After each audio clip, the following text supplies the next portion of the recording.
Commander Gright knew mandibles locked in. Disbelief as the security feed showed. Both apex predator cubs trailing behind. The human-like domesticated pets.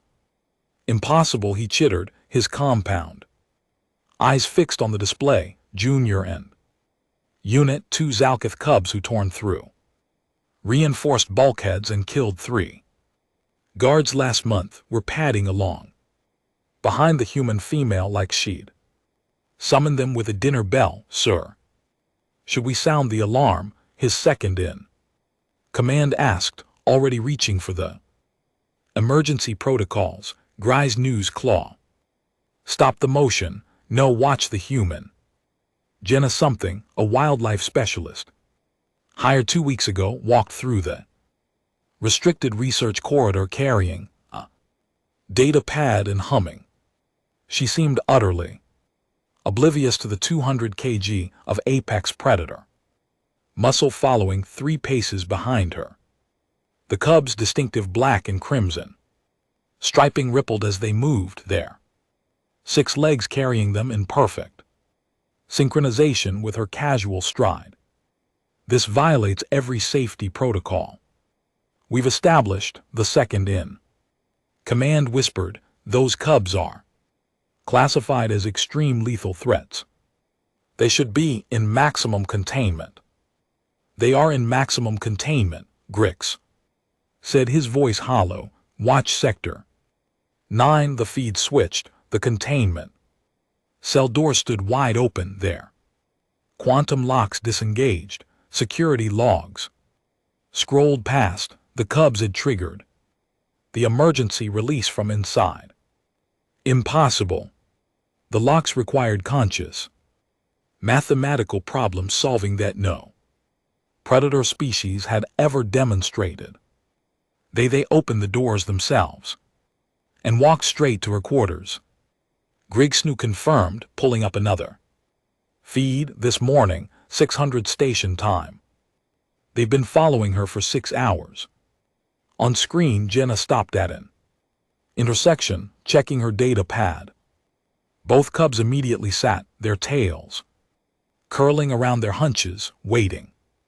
One of them, Junior, based on the facial scarring, tilted his head, watching her with what looked disturbingly like patience. Get me Dr. Vell now and Commander Yix from Behavioral Analysis. I want every xenobiologist on this station in the command center within 5 minutes. His second in command scuttled away, mandibles clicking nervously.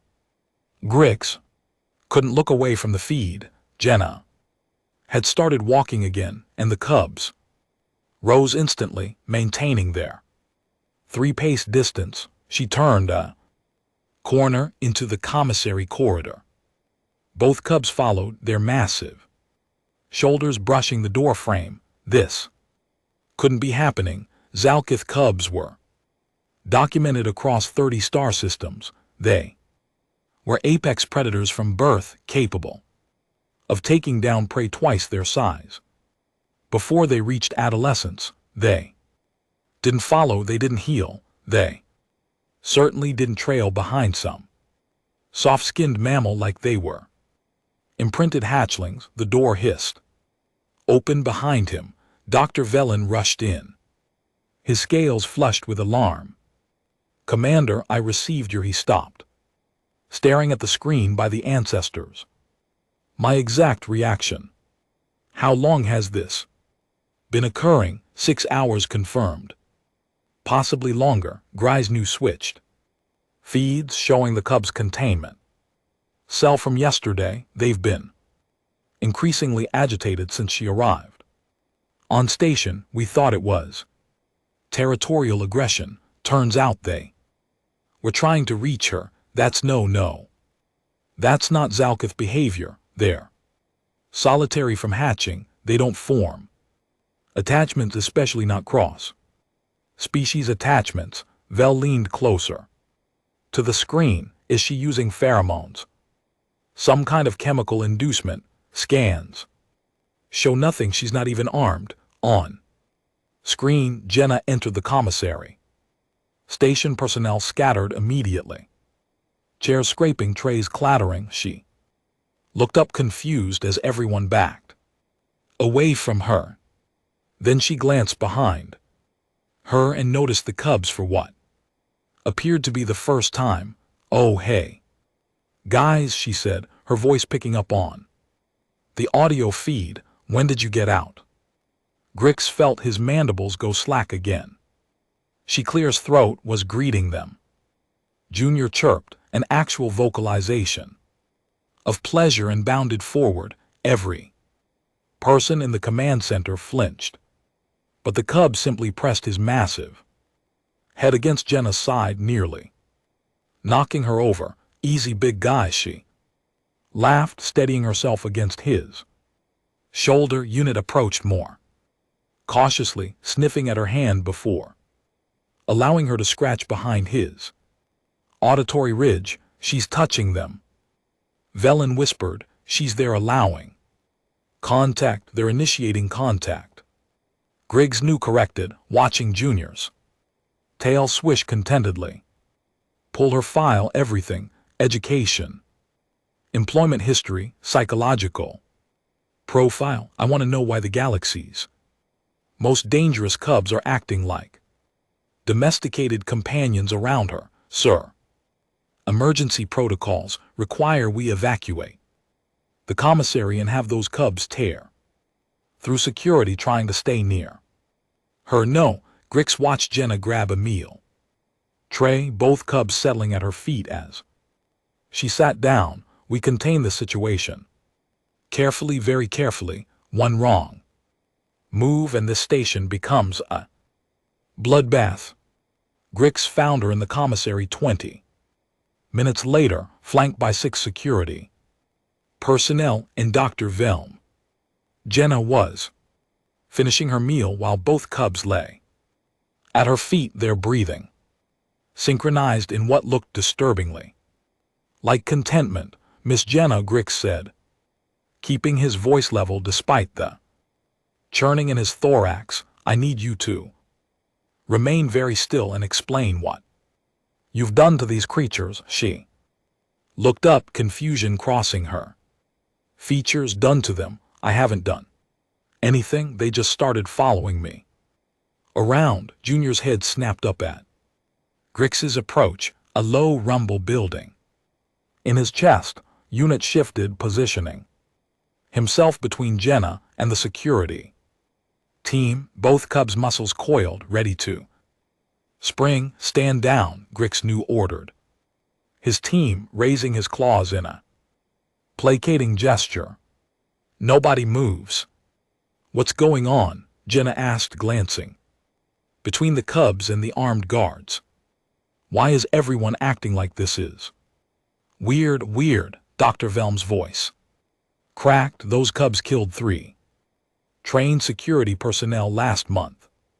They're classified as extreme lethal threats and they're currently using your legs as pillows." Jenna looked down at Junior, who had indeed rested his massive head on her boot. "These guys, they're just babies. Those babies have a bite force that can shear through titanium alloy," Grix said carefully. "Their parents held the record for most confirmed kills in the Zixon sector, 83 sentient beings across 12 worlds. Oh." Jenna reached down absently, scratching behind Junior's auditory ridge. The cub leaned into her touch, making a sound like gravel sliding down a metal chute, which the translator unhelpfully labeled as contentment, purring. "Well, they seem pretty chill to me." "Chill," Grew repeated flatly. "They opened quantum locks this morning using mathematical problem-solving abilities no predator species should possess. Walked through 6 security checkpoints and tracked you across half the station." Jenna considered this, still petting Junior. "Maybe they're just lonely." The silence that followed was broken only by Unit's rumbling purr as Jenna's other hand found his neck. "Lonely," Dr. Vel said, Finally, you think apex predators. Solitary from birth, documented across 30 star systems as the galaxy's most efficient killers are lonely. I mean, look at them. Jenna gestured at the cubs. They're basically teenagers.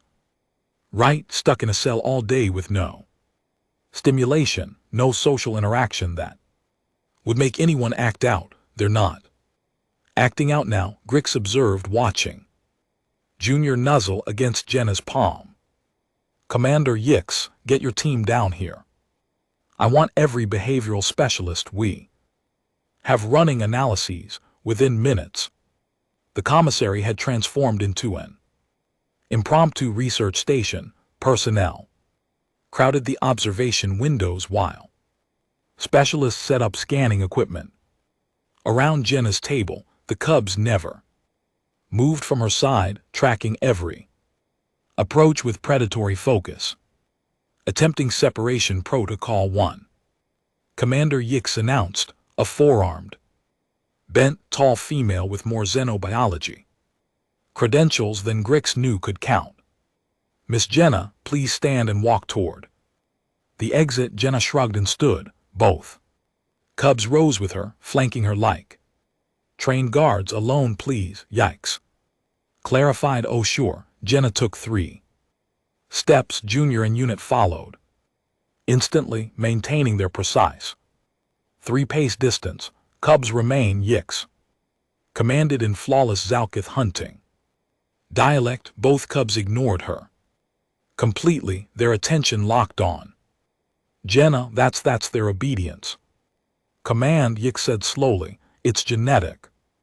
Instinctual. They physically shouldn't be able to ignore it. Try the feeding protocol, Dr. Vell suggested. They're always food motivated. Yikes produced a container of premium Zalkith hunting meat, expensive, fresh, genetically designed for optimal nutrition. She opened it and the scent filled the commissary. Both cubs' nostrils flared, but neither moved from Jenna's side. This is their preferred sustenance, Yix said, her voice climbing.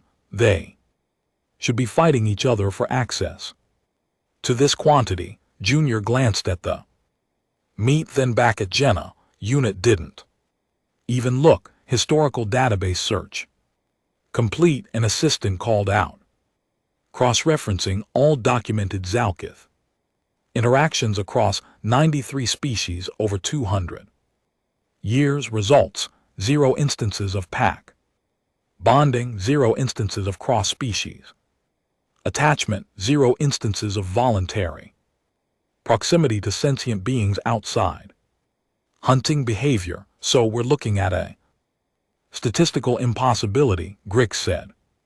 We're looking at a fundamental rewrite of everything we understand about Zalkith psychology, Velm corrected. He approached slowly, scanner in hand.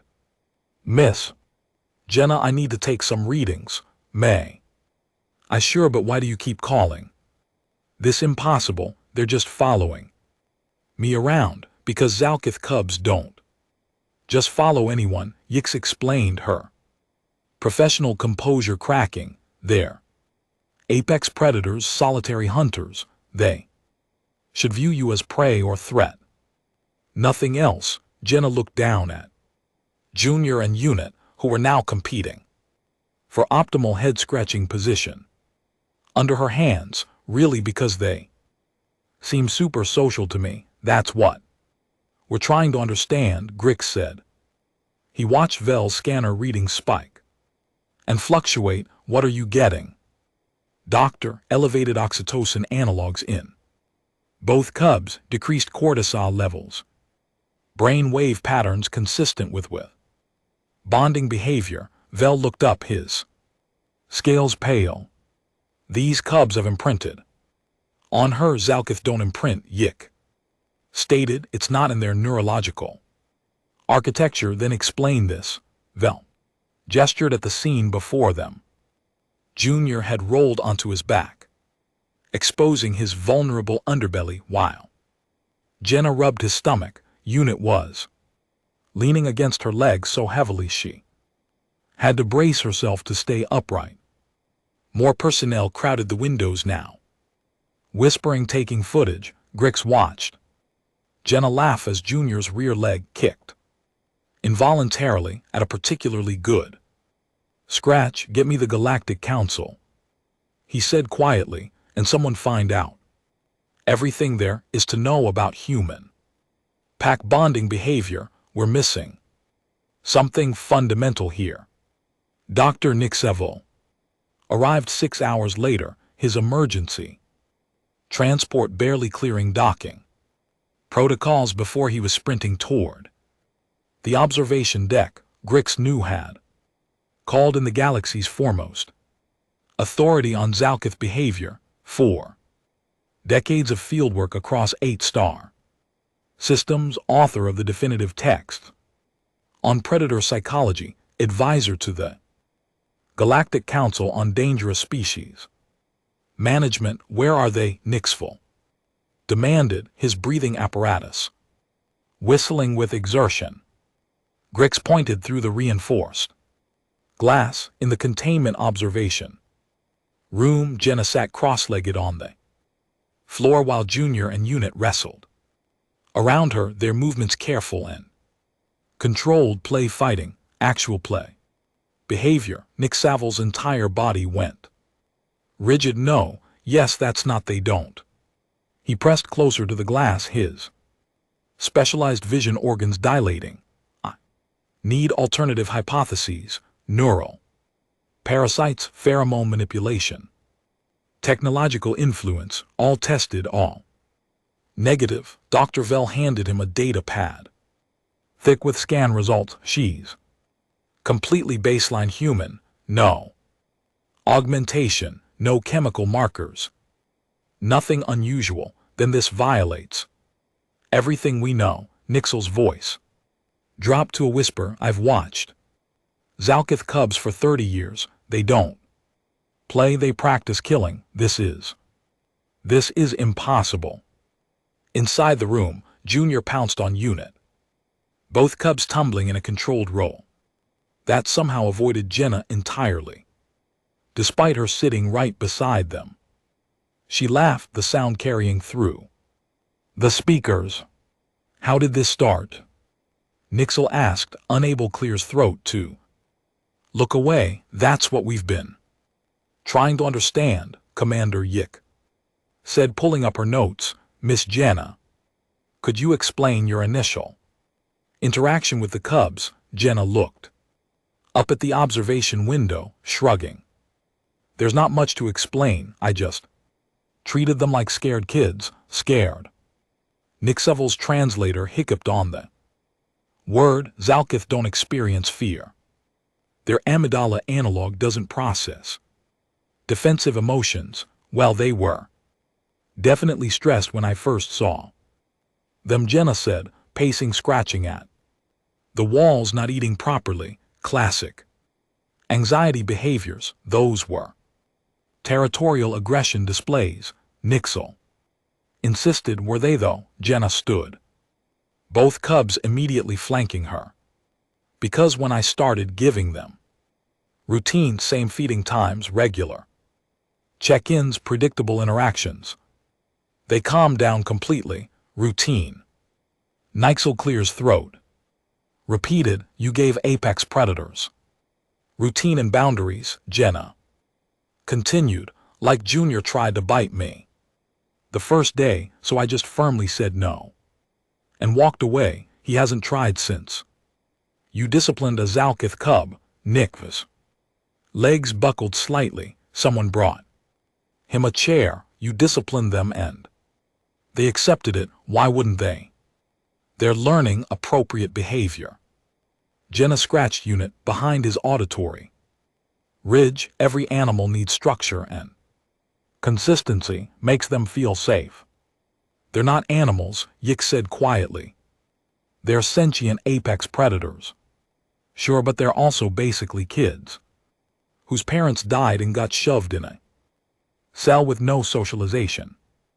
Jenna's voice softened. "Nobody even Talked to them, just threw food in twice a day and hoped they'd calm down. Grix felt something cold settle in his thorax. Our containment protocols are designed for adult psychology, Nixville finished, his voice hollow. We based everything on mature Zalkith behavior. Patterns: solitary, territorial, aggressive. He looked at the cubs, who were now nuzzling Jenna's hands in turn.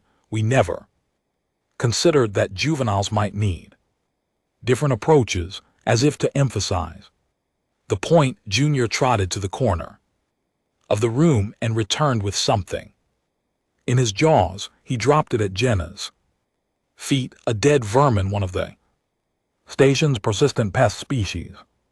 Oh, buddy, thank you, Jenna said warmly, examining the offering. This is a very good catch. Junior's entire body wiggled with pleasure at the praise.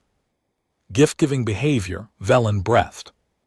That's pack bonding, family group dynamics, which Zalkith don't have, Nixval said mechanically, which they've never demonstrated, which shouldn't exist in their behavioral repertoire. He turned to Grigsney, his face stricken. My entire life's work, every protocol I've helped establish, we've been isolating juveniles who needed socialization, creating the aggression we were trying to prevent.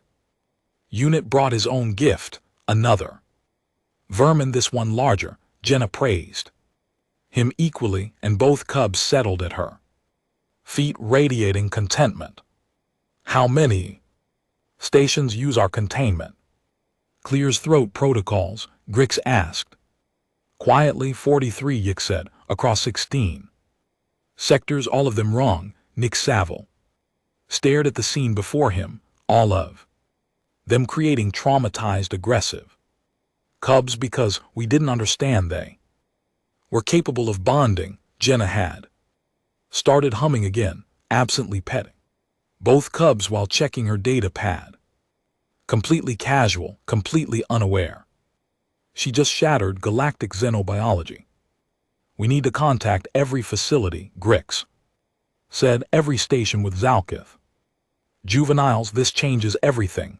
The breakthrough came during the third day of continuous observation.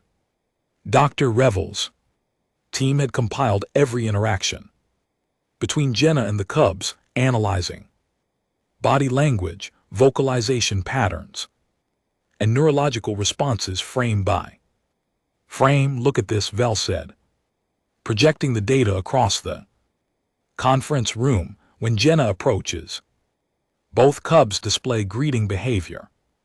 Lowered head posture, relaxed musculature, specific vocalization patterns. He pulled up comparison footage. These are identical to recordings of juvenile Zalkith greeting their mothers in the wild, but adult Zalkith abandoned their young within weeks of birth. Nix protested weakly.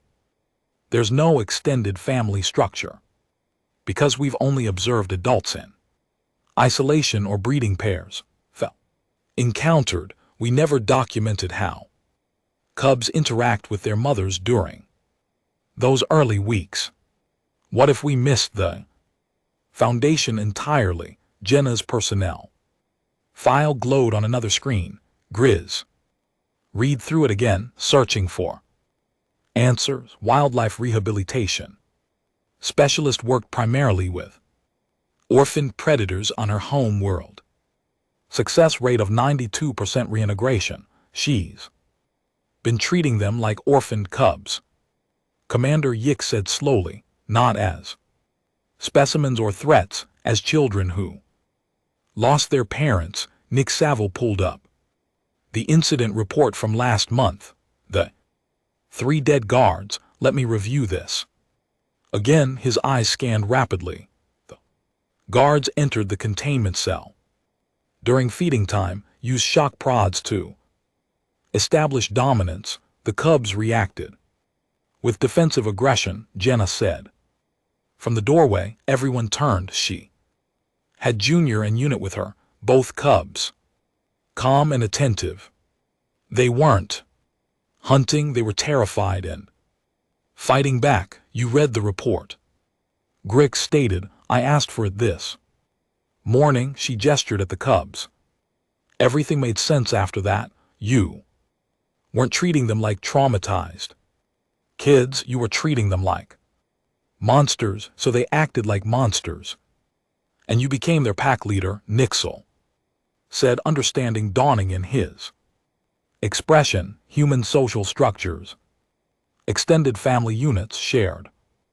Caregiving, protective instincts. These mirror what Zalkith cubs instinctively seek. I just did what felt natural.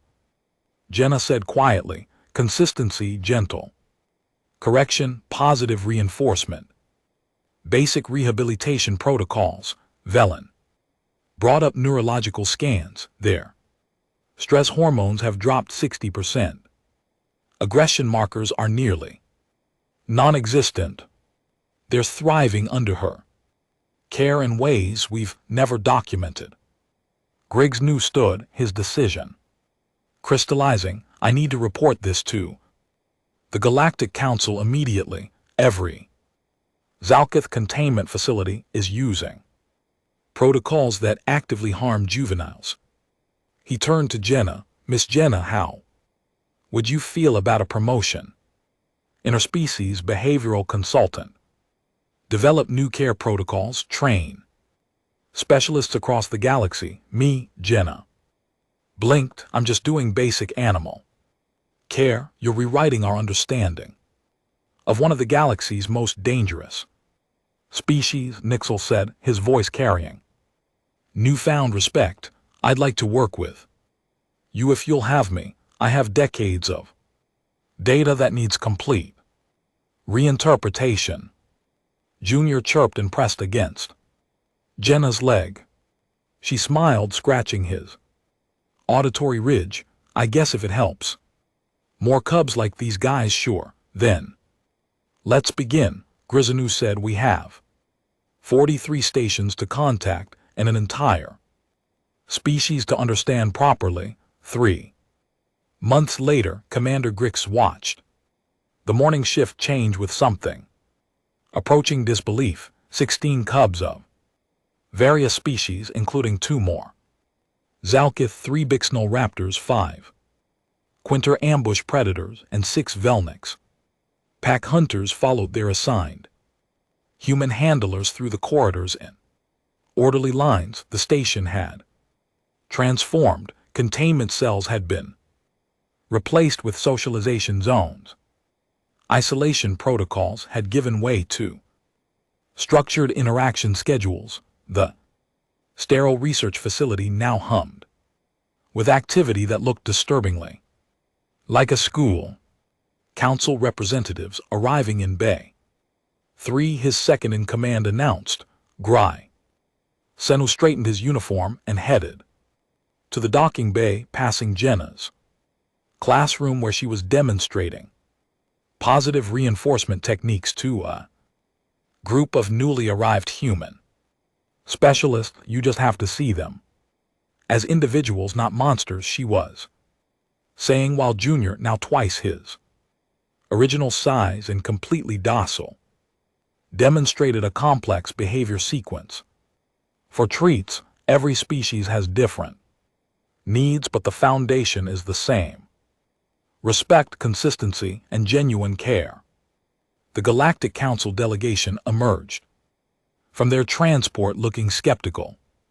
Grix recognized the lead representative, council members Ixana, who'd initially opposed the protocol changes.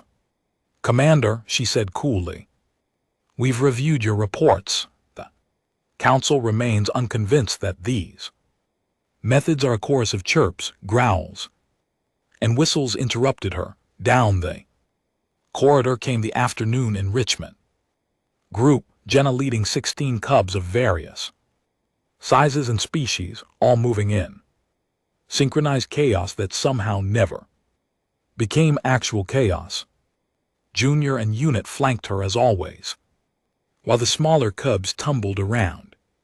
"Her feet stay in formation, guys," Jenna called out cheerfully. The cubs adjusted instantly, maintaining their loose group structure. Zixana's mouth fell open. "Those are Velnik's pack hunters. They massacred an entire outpost 2 years ago. Those were adults defending their territory from what they perceived as invasion," Grix corrected. "These are juveniles receiving proper socialization." He gestured at the parade passing by. "Zero aggressive incidents in 3 months. 0 impossible." "That's what I said," Grix admitted. "Yet here we are." One of the Quinter cubs broke formation to investigate Zixana. Sniffing curiously at her robes, Jenna made a soft clicking sound, and the cub immediately returned to the group. "How?" Zixana breathed. "Humans possess instinctive pack bonding capabilities that transcend species barriers," Grix explained, reciting from his official report their social structures, caregiving instincts, and communication flexibility allow them to interface with juvenile psychology across vastly different biological frameworks. "We're receiving requests from 38 sectors," his second-in-command added. "Everyone wants human consultants for their dangerous species programs."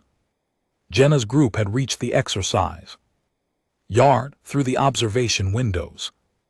Gry watched her release the cubs into supervised play. Junior immediately engaged 3 Bixnall raptors in a wrestling match that would have been lethal 3 months ago. Now it was just play. "The council will approve expanded protocol," Zixana said quietly, still watching the impossible scene, "and request human specialists for our own facilities. Already in progress," Grix confirmed. "Miss Jenna has developed a complete training curriculum." That evening, Grix made his final log entry of the day. Station log day 93 of revised protocols.